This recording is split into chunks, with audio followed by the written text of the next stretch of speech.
नमस्कार दोस्तों। आज अष्टमी है और नवरात्रि का 8वां दिन भी। अष्टमी का दिन माता महागौरी को समर्पित है। अष्टमी के दिन बहुत से लोग अपना व्रत खोल लेते हैं और कंजकाई बिठाते हैं, माता के लिए हलवा पूरी बनाते हैं, भोग लगाते हैं। और बहुत से लोग ऐसे होते हैं जो नौमी के दिन अपने व्रत को विराम देते हैं। कन्याएं भी कई लोग 9 बिठाते हैं, कई लोग 8 बिठाते हैं। उससे कोई फर्क नहीं पड़ता, बस मन का भाव पवित्र होना चाहिए।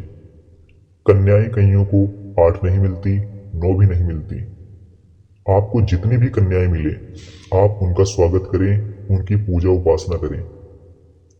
अगर 2 कन्या, 3 कन्या, 4 कन्याएं जितनी भी मिले, उनका स्वागत कीजिए, उनके खाने पीने का बंदोबस्त कीजिए, उनके चरणों को जल से धोएं।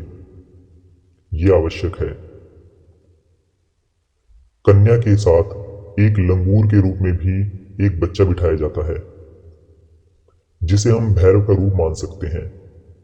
और भैरव भगवान शिव का उग्र रूप कहा जाता है और माता का रक्षक भी।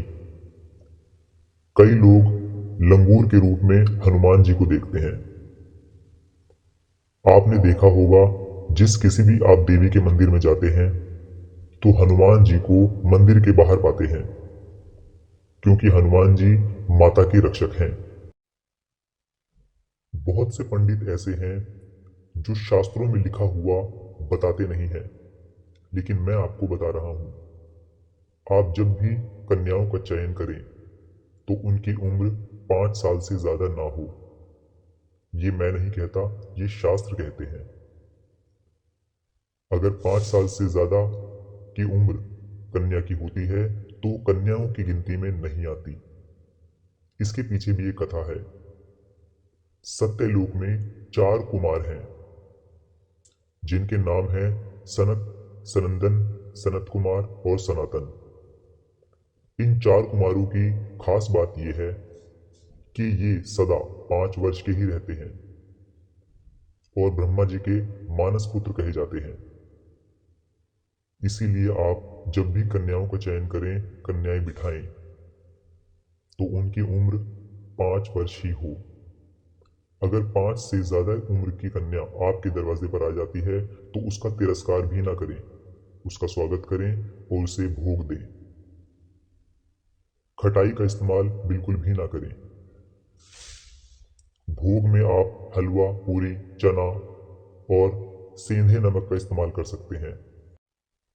अनिमा, महिमा, गरिमा, लघिमा, प्राप्ति, प्राकाम्य, इशित्व, वशित्व। दोस्तों, सिद्धिदात्री ने भगवान शिव को ये 8 सिद्धियां दी थी। इसी कारण भगवान शिव को अर्धनारीश्वर भी कहा जाता है। आपने कई कैलेंडर और मूर्तियों में देखा होगा कि भगवान शिव का आधा शरीर तो उनका है, लेकिन आधा शरीर माता पार्वती का है। माता सिद्धिदात्री कमल के पुष्प पर विराजमान है और इनका वाहन शेर है। ये तो रही नवरात्रों की बात। दोस्तों, बहुत से लोग दुनिया में ऐसे हैं जो पूरे व्रत रखते हैं और बहुत से लोग ऐसे हैं जो जोड़ा व्रत का रख लेते हैं। किसी ने पहला और आखिरी रख लिया, किसी ने सभी रखे। लेकिन यहाँ बात व्रत की नहीं है या भूखे रहने की नहीं है। बात है श्रद्धा भाव की, कि आपकी श्रद्धा क्या कहती है।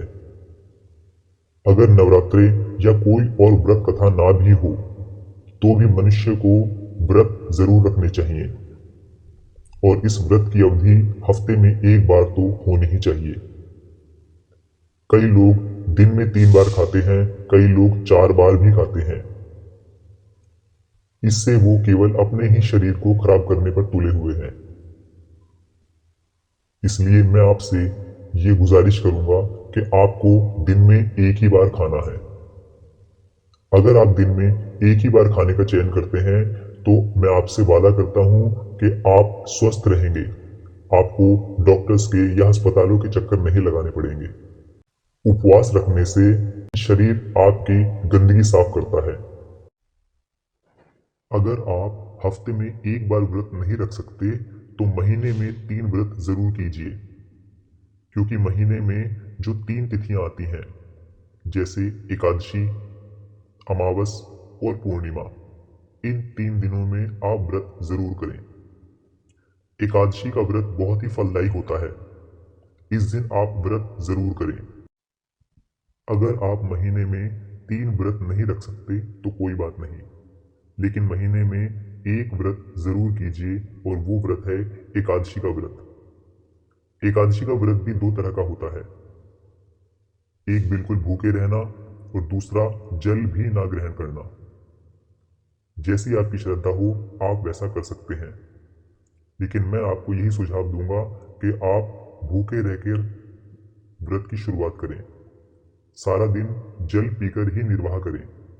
जल के अलावा कोई भी चीज ना खाएं, यहाँ तक कि दूध और चाय का सेवन भी ना करें।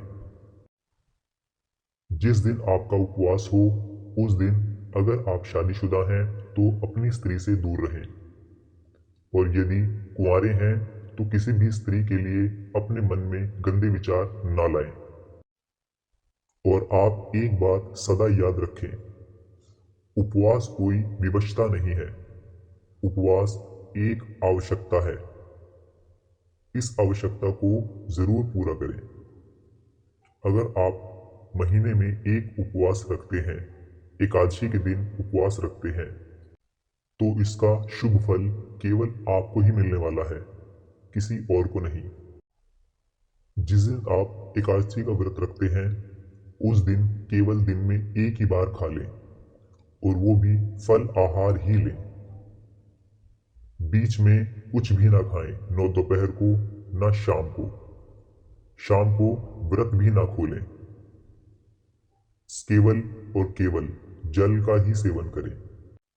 खट्टे फलों का उपयोग बिल्कुल भी ना करें, नमक का उपयोग बिल्कुल भी ना करें, केवल मीठे फल ही लें। व्रत को बिल्कुल श्रद्धा भाव से रखा जाना चाहिए। मन में किसी के लिए कोई झूठ कपट नहीं आना चाहिए, किसी के लिए ईर्ष्या नहीं आनी चाहिए। व्रत में आप हमेशा खुश रहें और पूरा प्रयत्न करें कि आपके सामने वाला भी या आपके साथ रहने वाला भी खुश रहे। तो दोस्तों, मैंने आपको सिद्धिदात्री और व्रत के बारे में बतलाया। माता सिद्धिदात्री आपकी सभी जायज मनोकामनाएं पूर्ण करे।